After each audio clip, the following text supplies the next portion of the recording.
Well, good morning, our beloveds. It is now dime mentality versus than pennies or dollars.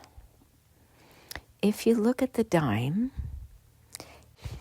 it is shiny, it is silver, it is reflective, it is the smallest coin, meaning it takes up the least amount of space and material, and yet it holds its value.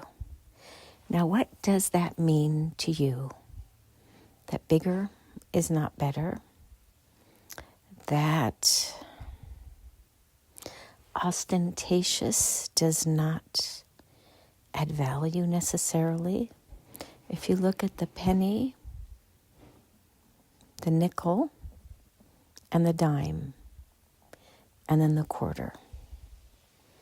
Between those three, where do you get your biggest bang for your buck?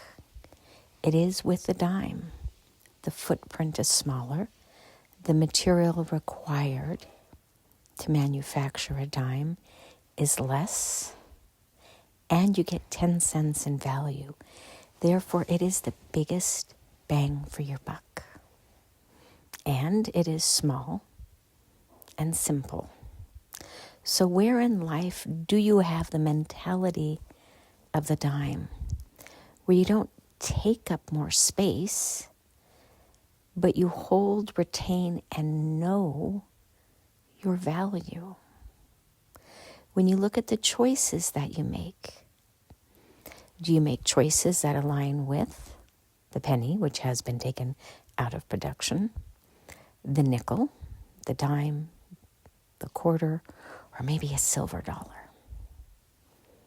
Where do you hold value? And it's not that one is necessarily better than the other, but what retains its value, what holds its value, what requires less input for a particular output.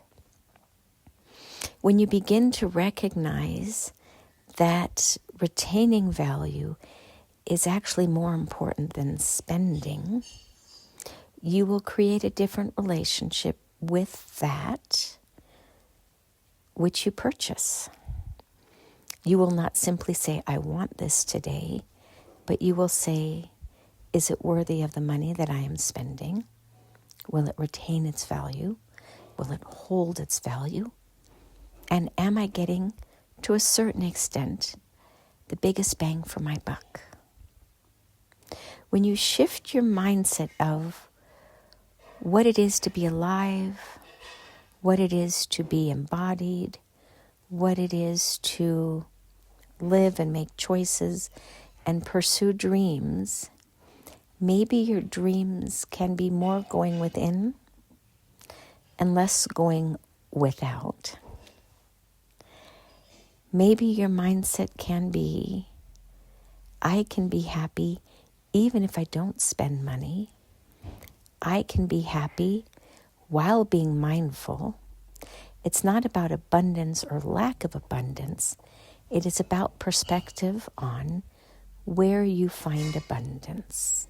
For our another, the greatest appreciation that she has had in abundance to a certain extent was when she had very little, because she was appreciative of what she had and much more creative, because lack of money forces you to pursue options or opportunities that you don't have to pursue when you have more financial abundance and you can just simply buy without a whole lot of discernment on where you get your biggest bang for your buck. Houses, cars, food, clothing. These are the types of things that hold or lose value. If you buy a home and you do a good job, in theory, it should hold its value and appreciate. A car will not do the same. Food will not do the same. And clothing will not do the same. So where is it that you invest your time, your effort, and your money? And why? What is it that you hope to achieve and actually achieve?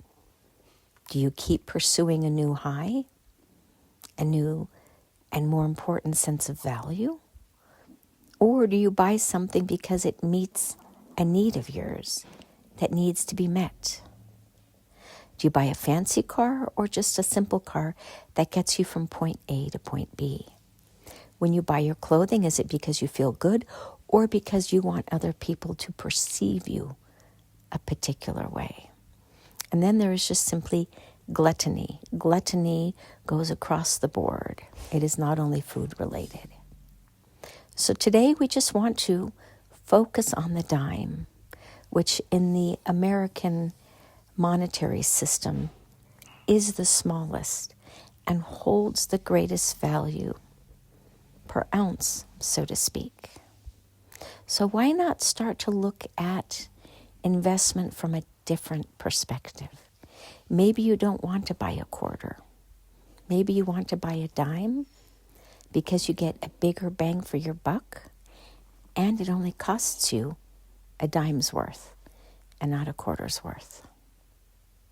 When you shift your alignment with abundance and what you expect to experience and receive in this lifetime, in this incarnation, you will begin to focus more on the internal benefits of abundance and less on the external trappings of what you believe abundance is.